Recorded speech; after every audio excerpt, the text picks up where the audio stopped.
UP के 5000 से अधिक सरकारी स्कूलों पर लटकी खतरे की तलवार। सरकारी स्कूलों के विलय पर पूरी हुई इलाहाबाद हाई कोर्ट की लखनऊ बेंच में सुनवाई। लखनऊ बेंच ने फैसला रखा सुरक्षित, अंतिम आदेश तक यथास्थिति की कही बात।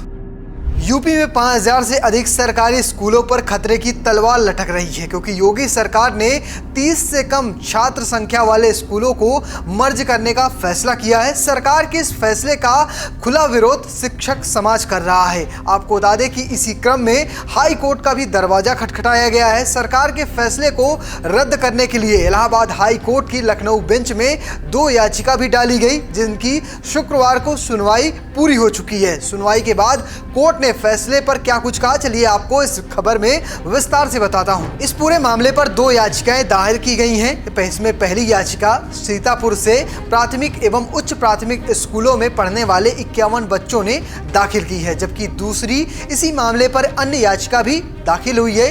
ये याचिका नीतीश कुमार की मां की तरफ से दायर की गई है। इसमें बेसिक शिक्षा विभाग द्वारा बीती 16 जून को जारी उस आदेश को चुनौती देकर रद्द कराने का आग्रह किया गया है। याचिकाओं ने इसे मुफ्त और अनिवार्य शिक्षा कानून के प्रावधान का उल्लंघन करने वाला कहा है। साथ ही मर्जर से छोटे बच्चों को स्कूल दूर हो जाने की परेशानियों का मुद्दा भी उठाया गया है। याचिकाओं में प्राथमिक स्कूलों की चल रही मर्जर की कार्रवाई पर तत्काल रोक की गुजारिश भी की गई है। उधर राज्य सरकार की ओर से याचिकाओं के विरोध में प्रमुख दलील दी गई कि विलय की कार्रवाई संसाधनों को बेहतर इस्तेमाल के लिए बच्चों के हित में की जा रही है। सुनवाई के समय राज्य सरकार की ओर से अपर महाअधिवक्ता अनुज कुदेसिया और साथ में मुख्य स्थायी अधिवक्ता शैलेंद्र कुमार सिंह के साथ पेश हुए थे, जबकि याचिकाओं की ओर से अधिवक्ता डॉक्टर LP मिश्र और गौरव मल्होत्रा ने इस मामले पर दलीलें दी हैं। बेसिक शिक्षा विभाग के अधिवक्ता भी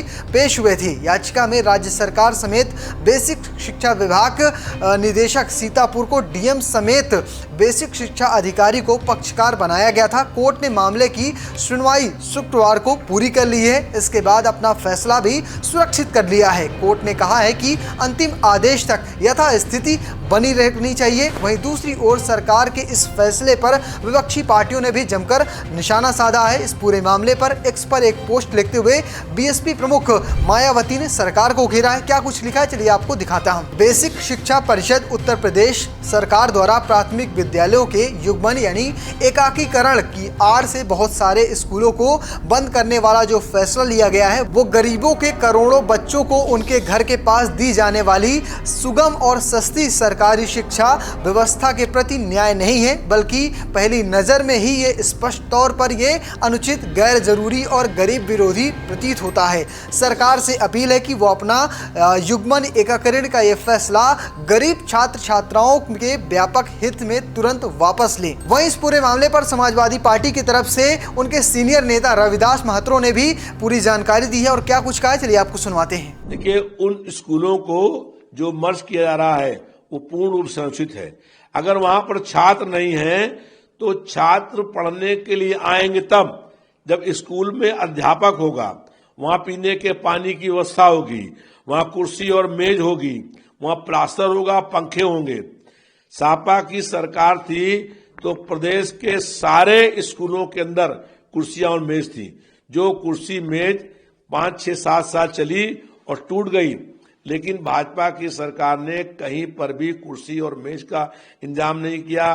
पीने के पानी का, शौचालय का, लाइट का, पंखे का कोई इंतजाम नहीं किया।